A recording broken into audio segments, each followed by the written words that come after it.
What did you make of Howie's answer? I think it was Jeff McClain who asked him his role and his view of the Matt Patricia situation, the sequence of events there. He said that Nick came to his office. Nick came to him. Nick came to him, and just like when Nick came to him at the play calling with Shane Steichen a few years ago, and that which was curious because I thought that was Jonathan Gannon, but well, Jonathan Gannon came to Nick with it, and then Nick went to Howie with it. That's the chain of events. That's the chain of events here. Okay. Yes, but I think, look, I got to imagine that there's more to that story. Yeah. Right. Yeah. This is like a good. Let's keep in mind, reporters out there, that like they are not under oath up there. Yes. And so you cannot say that like a story is confirmed. Like that's just what he said. Yeah. Also, I want to clear this up. There tends to be like fan sentiment when they're upset that reporters, we really need to pin them. Like it's not like you say false. That's false. Like right. you ask them the question. They give their version of it. You try to do more reporting on whether it's a whole song and dance. Yes. Okay. The truth is there are no repercussions for them just lying to our faces. They're not like there's no perjury at a press conference. Okay? And as I've said, Nick is a nice guy. Okay.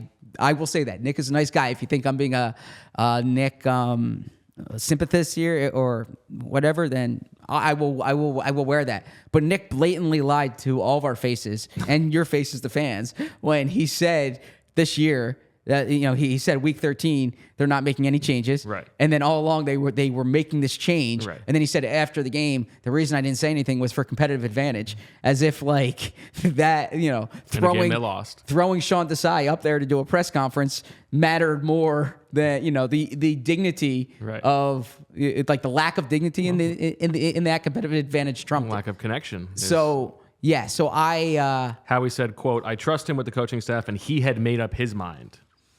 Yeah, look, I think there's probably always more to the story, but it is Nick's perspective there was, if I do something and it doesn't work out, you can second guess it. Basically saying he did what he thought was right at the time. Really, no acknowledgement. I don't like that. I didn't like that answer from Nick.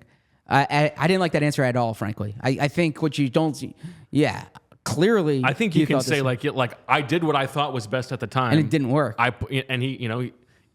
To your Desai point, like I don't know what the relationship dynamics are between Nick and Desai, but it is a little bit bothersome to me from the outside that Brian Johnson. I couldn't say enough good things about Brian Johnson. Yeah. Matt Patricia. Well, I really put him in a tough spot, and there's no such cover for Desai. Yeah. It's like they're just throwing him under the bus.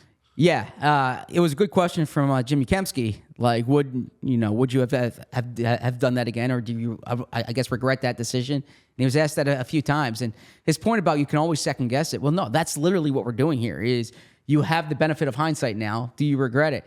And he says it's a decision that we understand. You agreed with that decision at the time.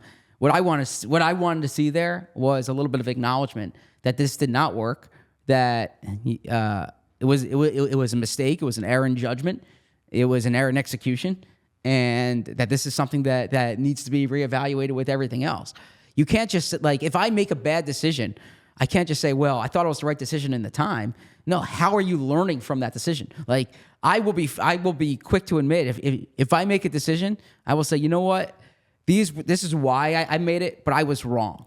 Okay, and when I go forward, this is how I'll do that decision better in the future. So I did not like that answer from Nick. And if Nick asked me that, I would tell him that.